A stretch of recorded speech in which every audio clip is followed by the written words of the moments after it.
जय जगन्नाथ बंधुगण आज आमे जानिबा 6 जुलाई 2025 रविवार दिनर द्वादश राशि राशिफल विषय। एही दैनिक राशिफल चंद्रंको गोचर गणना को नहीं आधारित एवं चंद्रंको गोचर गणना आम जीवन रे बहुत प्रभाव पकई थाए। तो आसंतो सर्वप्रथमे जानिबा आजिर तिथि और राशि नक्षत्र विषय। आज हेउची 6 जुलाई 2025 रविवार आषाढ़ शुक्ल पक्ष एकादशी रात्र 9:15 गते द्वादशी। आज विशाखा नक्षत्र रात्र 10:42 गते अनुराधा नक्षत्र। आज तुला चंद्र दिवा 4:01 गते बिछा चंद्र। आजिर पर्वोत्सव हरिशयन एकादशी उपवास। आजिर शुभ बेला दिवा 7:04 रु दिवा 9:45 पर्यंत। आजिर सूर्योदय प्रातः 5:16। आजिर सूर्यास्त संध्या 6:40। आज घात चंद्र नास्ति एवं मेष राशिर घात बार। आज सिंह ओ आमिष खाइबा निषिद्ध। तो बंधुगण आसंतु जानिबा आजिर राशिफल विषय। ता पूर्वरु आम चैनल को जो माने नुआ करी आछंती तळे थिबा लाल रंगर सब्सक्राइब बटन को दबाई आम चैनल को सब्सक्राइब करंतु ओ पाखरे थिबा घंटी बटन को दबाई ऑल रे सिलेक्ट करंतु काहेकि ना आमे अपलोड करिथिबा प्रत्येक वीडियो रो नोटिफिकेशन आपण सर्वप्रथमे पाई परिबे। तो प्रथमे जानिबा मेष राशि विषय। आपणक अष्टम भाव रे चंद्रदेवंको गोचर आपणक पई मानसिक चाप सृष्टि करिब एवं दैनिक दिनचर्या रे अवरोध उत्पन्न हेब। किंतु समयर सदुपयोग करी आपण निजर समस्त लक्ष्य को पूर्ण करिबे एवं निज भविष्यतर मजबूत मूलदुआ रखिबे। पारिवारिक जीवन रे मानसिक चाप कारणरू आपणक बाणी रे कठोरतार प्रभाव रहिब एवं जीवन साथींक सहित आपणक संपर्क रे तिक्तता ओ मनमालिन्यर संभावना रही। सेथिपई आपणकु निज भावना को नियंत्रण करबाकू पड़िब। निज कार्य योजना गुड़िक गोपनीय रखंतु। आर्थिक स्थिति क्षेत्र रे सुधार आसिब ओ सरकारी एवं प्रबंधन क्षेत्र रु सहयोग प्राप्ति हेब। आपणक प्रभाव क्षेत्र रे मध्य वृद्धि घटिब। वाणिज्य व्यवसाय क्षेत्र रे कार्य रे प्रगति हेब। किंतु मानसिक चाप कारणरू मुंड एवं आखिरे किछि समस्या देखा देई पारे। आज आपण हनुमान मंदिर रे नड़िया अर्पण करंतु शुभ फल पाइबे। वृष राशि आपणक सप्तम भाव रे चंद्रदेवंको गोचर आपणक व्यावसायिक सहभागी मानक ठारू लाभ प्रदान करिब। वाणिज्य व्यवसायर स्थिति उत्तम हेबाकू लागिब एवं नूतन कार्य योजनार रूपरेखा प्रस्तुत करिबे। आपण निज साथी मानकर भावना को सम्मान करिबा उचित। पारिवारिक जीवन रे वैवाहिक दाम्पत्य जीवन सुखमय हेब एवं संपर्क रे घनिष्ठता आसिब। परस्पर मध्य रे गुरुत्वपूर्ण विषय रे आपण चर्चा करिबे जहा जीवन संबंधित गुरुत्वपूर्ण निष्पत्ति नेबारे आपणको सहाय्य करिब। प्रेमी मानक पई समय उत्तम रहिछि। आर्थिक स्थिति क्षेत्र रे आपण आर्थिक सहायता पाइबे एवं कोनोसी नूतन उद्योग स्थापन करिबा पई समय उत्तम अनुकूल रहिछि। किंतु रक्तचाप संबंधित व्याधि प्रति आपणको सतर्क रहिबार आवश्यक रहिछि। आज आपण ओं नमः शिवाय मंत्र जप करंतु शुभ फल पाइबे। मिथुन राशि आपणक षष्ठ भाव रे चंद्रदेवंको गोचर आपणक शत्रु पक्ष को प्रभावित करिब। आकस्मिक किछि समस्या उत्पन्न होई पारे। विरोधी और शत्रु माने आपणको असुविधारे पकाइबाकू प्रयास करिबे। किंतु आपण निज धैर्य तथा योजनाबद्ध भावरे समस्त समस्यार समाधान करिबारे सक्षम हेबे। परिवार रे विशेष करी मातांक स्वास्थ्य प्रति सजाग रहिबार आवश्यकता रहिछि। पारिवारिक जीवन सामान्य चापग्रस्त रहिब एवं परिवार रे कोनोसी सदस्यंक संबंधित अप्रीतिकर खबर मिलिबार संभावना रहिछि। आपण कहिथिबा कटु वचन आपणक पई समस्या सृष्टि करिब। किंतु आर्थिक क्षेत्र रे आकस्मिक धन लाभर जोग रहिछि एवं आपणक आय रे मध्य वृद्धि पाइब। श्वास संबंधित रोगी माने सावधान रहिबा उचित तथा स्वास्थ्य नियमर ପୂର୍ଣ୍ଣ ପାଳନ କରନ୍ତୁ। ଆଜି ଆପଣ ବୃଦ୍ଧ ଲୋକଙ୍କୁ ସାହାଯ୍ୟ କରନ୍ତୁ, ଶୁଭଫଳ ପାଇବେ। କର୍କଟ ରାଶି, ଆଜି ସମସ୍ତ ବର୍ଗର ଛାତ୍ରଛାତ୍ରୀମାନଙ୍କ ପାଇଁ ସମୟ ସର୍ବୋତ୍ତମ ରହିଛି। ଆପଣ ଏହି ସମୟରେ ନିଜ ଶିକ୍ଷା ଏବଂ ଭବିଷ୍ୟତକୁ ଏକ ନୂତନ ଦିଗ ଦେଇପାରିବେ। କାର୍ଯ୍ୟକ୍ଷେତ୍ରରେ ଆପଣ ନୂତନ ଉଦ୍ଭାବନ ଏବଂ ଆବିଷ୍କାର ମାଧ୍ୟମରେ ବଡ଼ ପରିବର୍ତ୍ତନ କରିବେ। ପରିବାର ସଦସ୍ୟଙ୍କ ସହିତ ଉତ୍ତମ ସମୟ ଅତିବାହିତ କରିବେ, କିନ୍ତୁ ବଡ଼ ଭାଇ ଭଉଣୀ ଏବଂ ବରିଷ୍ଠ ପରିବାର ସଦସ୍ୟଙ୍କ ସ୍ୱାସ୍ଥ୍ୟ ପ୍ରତି ବିଶେଷ ଯତ୍ନ ନିଅନ୍ତୁ। ପିତାମାତାଙ୍କର ପୂର୍ଣ୍ଣ ସମର୍ଥନ ଆପଣଙ୍କ ଉପରେ ଲାଗି ରହିବ ଏବଂ ପତି ପତ୍ନୀଙ୍କ ମଧ୍ୟରେ ସମ୍ପର୍କରେ ଘନିଷ୍ଠତା ଆସିବ। ଆର୍ଥିକ ସ୍ଥିତି ଆପଣଙ୍କ ସପକ୍ଷରେ ରହିଛି। ଧନାର୍ଜନ ସମ୍ବନ୍ଧିତ ଆପଣଙ୍କ ପ୍ରୟାସ ସାର୍ଥକ ସିଦ୍ଧ ହେବ ଏବଂ ଆପଣଙ୍କ କାର୍ଯ୍ୟଶୈଳୀରେ ସକାରାତ୍ମକ ପରିବର୍ତ୍ତନ ଆଣିବା ପାଇଁ ଏହି ସମୟ ଆପଣଙ୍କୁ ଏକ ସୁବର୍ଣ୍ଣ ସୁଯୋଗ ପ୍ରଦାନ କରିବ। କିନ୍ତୁ ସ୍ୱାସ୍ଥ୍ୟାବସ୍ଥାରେ ପେଟ ସମ୍ବନ୍ଧିତ ସ୍ୱାସ୍ଥ୍ୟ ସମସ୍ୟା ଆପଣଙ୍କୁ ହଇରାଣ କରିପାରେ। ସେଥିପାଇଁ ଖାଦ୍ୟପେୟର ବିଷୟ ଧ୍ୟାନ ରଖନ୍ତୁ ଏବଂ ସ୍ୱାସ୍ଥ୍ୟ ନିୟମର ପାଳନ କରନ୍ତୁ। ଆଜି ଆପଣ ଶିବଲିଙ୍ଗରେ ଜଳ ଅର୍ପଣ କରନ୍ତୁ, ଶୁଭଫଳ ପାଇବେ।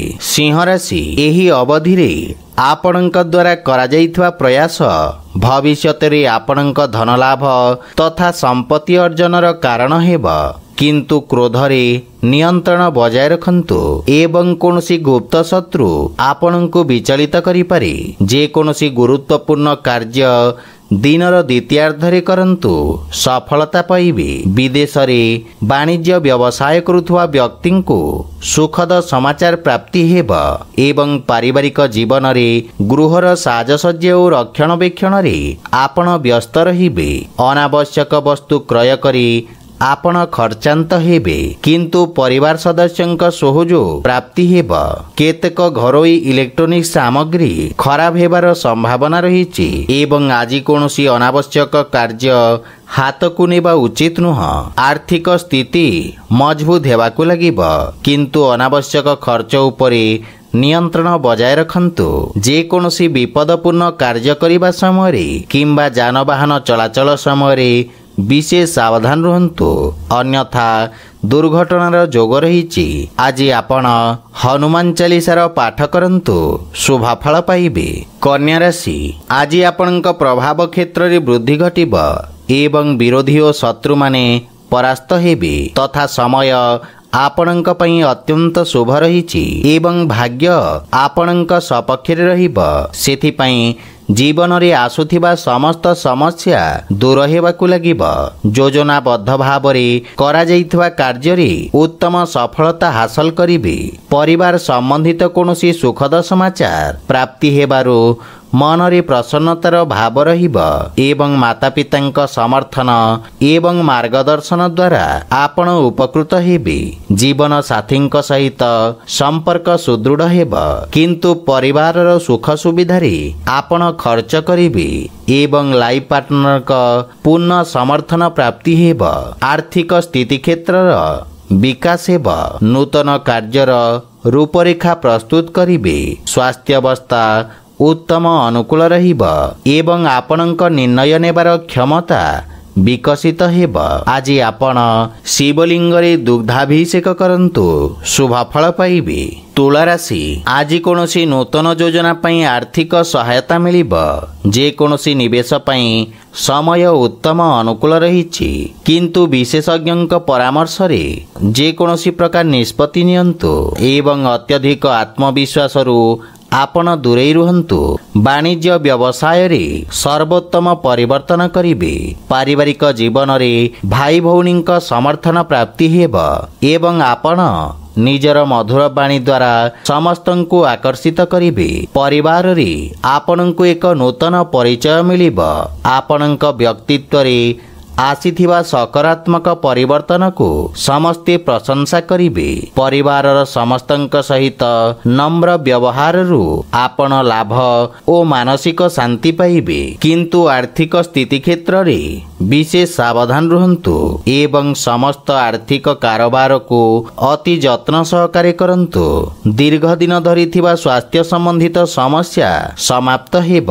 आज आपण बजरंग बाण पाठ करन्तु, शुभ फल पाइबे। बिछा राशि चंद्रदेवଙ୍କ ଏହି राशि परिवर्तन आपणଙ୍କ व्यक्तित्वरे सकारात्मक परिवर्तन आनिब।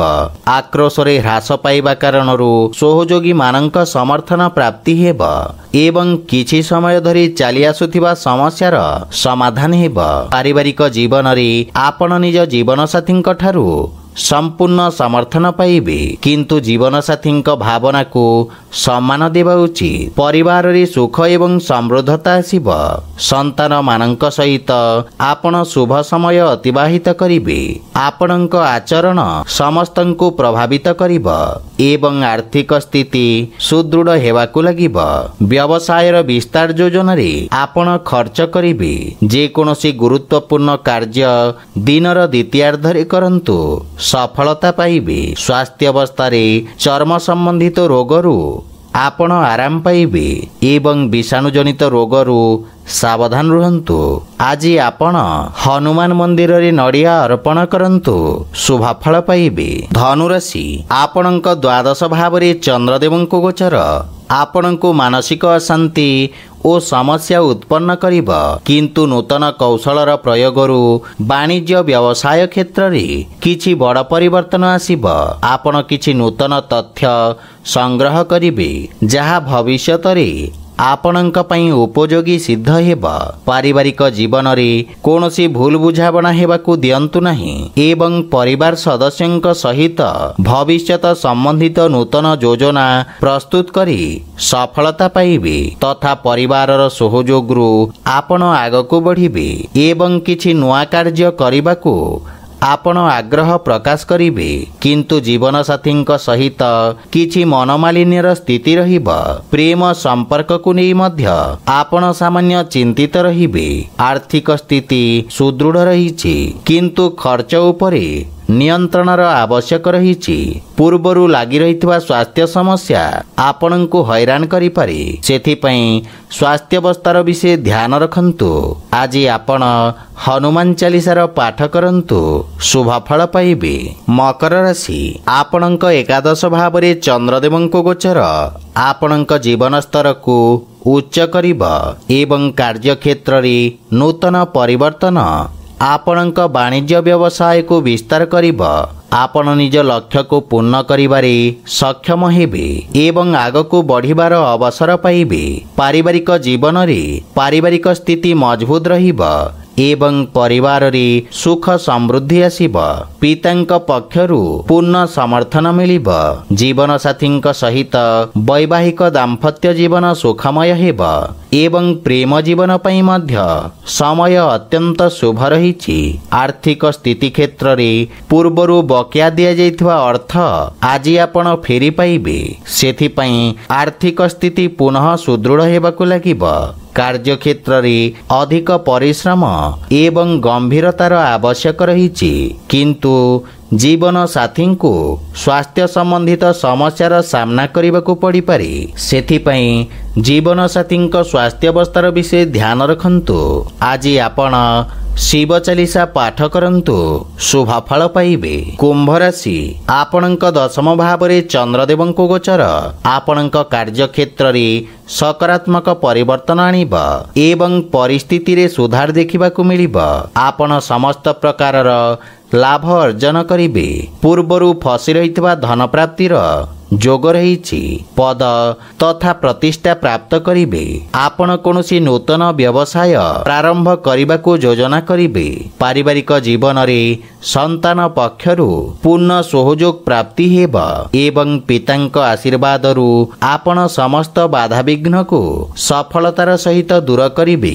प्रेम संपर्क रे प्रसन्नता तथा संतुष्टिर अनुभव करिबे। पारिवारिक परिवेश सुखद रहिब एवं आर्थिक स्थिति उत्तम हेबाकू लागिब, किंतु जे कोनोसी गुरुत्वपूर्ण निर्णय पितांक परामर्श रे नियंतु, सफलता पाइबे। रक्तचाप रोग ଏବଂ ଜୀବାଣୁଜନିତ ରୋଗରୁ ସାବଧାନ ରୁହନ୍ତୁ। ଆଜି ଆପଣ ଓଂ ହଂ ହନୁମତେ ନମଃ ମନ୍ତ୍ରର ଜପ କରନ୍ତୁ, ଶୁଭ ଫଳ ପାଇବେ। ମୀନ ରାଶି, ଆପଣଙ୍କ ଭାଗ୍ୟ ଭାବରେ ଚନ୍ଦ୍ରଦେବଙ୍କ ଗୋଚର ଆପଣଙ୍କ ଭାଗ୍ୟକୁ ବୃଦ୍ଧି କରିବ ଏବଂ ଆପଣଙ୍କ ସମସ୍ତ କାର୍ଯ୍ୟ ସଫଳତାର ସହିତ ସମାପ୍ତ ହେବ। ଛାତ୍ରଛାତ୍ରୀମାନେ ଆଶାତୀତ କ୍ଷେତ୍ରରେ ସଫଳତା ଅର୍ଜନ କରିବେ। ଉଚ୍ଚଶିକ୍ଷା କ୍ଷେତ୍ରରେ କରାଯାଇଥିବା କାର୍ଯ୍ୟକୁ ପ୍ରଶଂସା ମିଳିବ। ଆର୍ଥିକ ତଥା ଲେଖାଙ୍କନ ସମ୍ବନ୍ଧିତ ଲୋକମାନେ ସର୍ବୋତ୍ତମ ଲାଭ ପାଇବେ ଏବଂ ପାରିବାରିକ ଜୀବନରେ ଦୂର ସମ୍ପର୍କ ନିକଟତର ହେବ। ପରିବାରରେ ସମନ୍ୱୟ ଏବଂ ସହଯୋଗର ଭାବନା ମଜବୁତ ହେବ ଏବଂ ଆପଣ ଗୃହର ଅଜାଇ ତଥା ବୟୋଜ୍ୟେଷ୍ଠଙ୍କ ଠାରୁ ସ୍ନେହ ଏବଂ ଆଶୀର୍ବାଦ ପାଇବେ। ପରିବାର ସଦସ୍ୟଙ୍କ ସମ୍ପୂର୍ଣ୍ଣ ସହଯୋଗ ମିଳିବ। ଭାଇ ଭଉଣୀଙ୍କ ସହିତ ଉତ୍ତମ ସମୟ ଅତିବାହିତ କରିବେ ତଥା ଆର୍ଥିକ ସ୍ଥିତି ଆପଣଙ୍କ ସପକ୍ଷରେ ରହିଛି ଏବଂ ଧନ ଅର୍ଜନ ସମ୍ବନ୍ଧିତ ଆପଣଙ୍କ ପ୍ରୟାସ ସାର୍ଥକ ସିଦ୍ଧ ହେବ। ସ୍ୱାସ୍ଥ୍ୟାବସ୍ଥା ଉତ୍ତମ ଅନୁକୂଳ ରହିଛି, କିନ୍ତୁ ମାତାଙ୍କ ସ୍ୱାସ୍ଥ୍ୟାବସ୍ଥାର ବିଷୟ ଧ୍ୟାନ ରଖନ୍ତୁ। ଆଜି ଆପଣ ଅସହାୟ ବ୍ୟକ୍ତିଙ୍କ ସାହାଯ୍ୟ କରନ୍ତୁ, ଶୁଭ ଫଳ ପାଇବେ। ତ ବନ୍ଧୁଗଣ, ଏହା ଥିଲା ଆଜିର ଦ୍ୱାଦଶ ରାଶିର ରାଶିଫଳ ବିଷୟରେ। ଯଦି ଭିଡ଼ିଓଟି ଆପଣମାନଙ୍କୁ ଭଲ ଲାଗିଥାଏ, ଲାଇକ୍, ସେୟାର ଓ କମେଣ୍ଟ କରି ଜଣାନ୍ତୁ ଏବଂ ଏହିପରି ନୀତିଦିନ ନିଜ ରାଶିଫଳ ବିଷୟରେ ଜାଣିବା ପାଇଁ ଆମ ଚ୍ୟାନେଲକୁ ସବସ୍କ୍ରାଇବ୍ କରନ୍ତୁ ଓ ପାଖରେ ଥିବା ଘଣ୍ଟି ବଟନକୁ ଦବାଇ ଅଲ୍ରେ ସିଲେକ୍ଟ କରନ୍ତୁ। ଜୟ ଜଗନ୍ନାଥ।